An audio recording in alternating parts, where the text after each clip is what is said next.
ভগবান যাকে যোগ্য মনে করেন তার হাত দিয়ে করিয়ে নেন। তিনি মুখ্যমন্ত্রী হাত দিয়ে একটা ভালো কাজ করে নিয়েছেন। আমরা ভগবানকে দর্শন করার সুযোগ পেয়েছি, আমি সেই সুযোগটা ছাড়িয়ে নিয়ে এসেছি। যেভাবে হিন্দুদের বাড়িঘর জ্বালিয়ে দেওয়া হয়েছে, তারপরে ওখানে যাওয়া মানে আমার মনে হয় ওটাকে ইগনোর করা। সেজন্য আমরা পার্টি থেকে সিদ্ধান্ত নিয়েছি আমরা যাব না। আর কারোর ব্যক্তিগত বিষয়, তার মন্তব্য, তার চলার ধরন, তার কাজের ধরন, প্রেম প্রীতি ভালোবাসা, রাগ বিরহ দহন, এসবের উত্তর আমি দিই না। জয় জগন্নাথ। জগন্নাথ স্বামী নয়ন পথগামী ত্রাহি মা।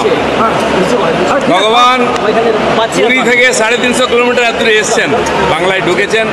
আমরা তাকে স্বাগত করতে, দর্শন করতে এসেছি, সৌভাগ্যের ব্যাপার। তো আজ এই যে পবিত্র ক্ষণ, যেটা অক্ষয় তৃতীয়ার দিন, সেদিন প্রভুর মন্দির উদ্বোধন হয়েছে। ভারতবর্ষের কোণে কোণে হাজার হাজার মন্দির ছড়িয়ে আছে, হচ্ছে, আরও হবে। মানুষের মনের মধ্যে ভক্তির জাগরণ হচ্ছে, মন্দিরও বাড়ছে। ভগবান যাকে যোগ্য মনে করেন তার হাত দিয়ে করিয়ে নেন। তিনি মুখ্যমন্ত্রী হাত দিয়ে একটা ভালো কাজ করে নিয়েছেন। আমরা ভগবানকে দর্শন করার সুযোগ পেয়েছি, আমি সেই সুযোগটা ছাড়িয়ে নিয়ে এসেছি। কোনো রাজনীতিক কথা বলতে আসিনি, আমার বন্ধু পাশে আছে, মন্ত্রী। ভগবানের বিরোধিতা কেউ করতে পারে না। কেউ কেউ রামচন্দ্রের বিরোধিতা করেছিল, যে যার ভক্তি অনুযায়ী করবে।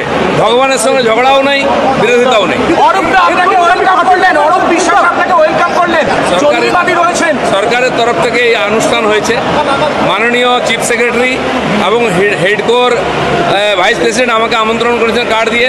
সরকারের প্রতিনিধি হিসেবে অরূপদা আছে, সে আমাকে স্বাগত করেছে। আমার পুরনো বন্ধু, বাইরে করে নেবো তার সঙ্গে।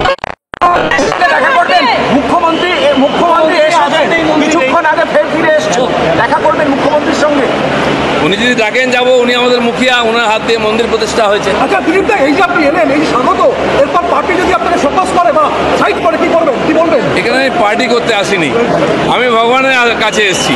এখানে পার্টি নাই, যারা বুঝতে পারবে না ভগবান তাকে সুবুদ্ধি দিক।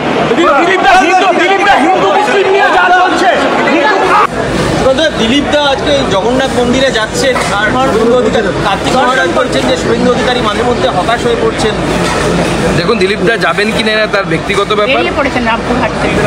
ব্যাপার, তিনি যাবেন কি যাবেন না, ওনাকে ব্যক্তিগতভাবে আমন্ত্রণ করা হয়েছে। পার্টি এন্ডোর্স করে দেয়। পার্টি মনে করে যখন একদিকে হিন্দুরা মার খেয়েছে মুর্শিদাবাদে, পার্টি যেভাবে হিন্দুদের মন্দির ভাঙা হয়েছে, যেভাবে হিন্দুদের বাড়িঘর জ্বালিয়ে দেওয়া হয়েছে, তারপরে ওখানে যাওয়া মানে আমার মনে হয় ওটাকে ইগনোর করা। সেজন্য আমরা পার্টি থেকে সিদ্ধান্ত নিয়েছি আমরা যাব না। উদ্বোধনী অনুষ্ঠানে অনেকের ওনার ব্যক্তিগত ব্যাপার, ব্যক্তিগতভাবে কেউ যেতেই পারে। ওনার শুনেছি ওনার স্ত্রীকেও নাকি আলাদা করে নিমন্ত্রণ জানানো হয়েছে, সেটা ওনার ব্যাপার। মাঝে মধ্যে হতাশ হয়ে পড়ছে। কার্তিক মহারাজ আমাদের পার্টির কেউ না। কার্তিক মহারাজের ব্যাপারে কার্তিক মহারাজ উত্তর দেবে, আমি কেন দেবো? স্বাগত জানাচ্ছি আমরা এই সিদ্ধান্ত, স্বাগত জানাচ্ছি। অনেকদিন পরে কিন্তু পেলেন।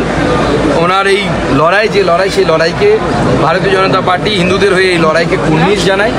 আগামী দিনে পশ্চিমবঙ্গের হিন্দুদেরকেও বাঁচাতে পশ্চিমবঙ্গে একাধিক চিন্ময় প্রভুর প্রয়োজন হবে বলে আমার মনে হচ্ছে। আপনি সুকান্ত মজুমদার আমন্ত্রণ পেয়েও যাচ্ছেন না, কিন্তু দিলীপ ঘোষ তিনি কাল বিভিন্ন সংবাদ মাধ্যমে জানিয়েছেন যে আমি আপনাকে বরাবর বলেছি, আজকে হিন্দুত্বের প্রশ্নে আমাকে প্রশ্ন করবেন, আমি বলবো। বিরোধী দলনেতা, সরকারের ব্যর্থতা, সরকারের ত্রুটি বলবেন, আমি প্রশ্ন করব। ভারতীয় জনতা পার্টির ব্যাপারে আপনি দলের দায়িত্বশীল লোককে প্রশ্ন করবেন, তিনি উত্তর দিবেন, বা দলের স্ট্যান্ড যদি ঘোষিত হয় তাকে সমর্থন করার দায়িত্ব আমার। কিন্তু কোনো ব্যক্তি তিনি কি করবেন, কি করবেন না, কি বলবেন না, সেসব উত্তর আমি দেব না। আমি একজনেরই বক্তব্যের প্রতিক্রিয়া দিই, একজনেরই বক্তব্যের পাল্টা বক্তব্য দিই, একজনেরই বক্তব্যের ত্রুটি বিচ্যুতি ধরে দিই, একজনেরই মিথ্যাচারকে আমি কাউন্টার করি। তার নাম হলো মমতা ব্যানার্জি। আর উত্তরদাতার নাম হলো শুভেন্দু অধিকারী।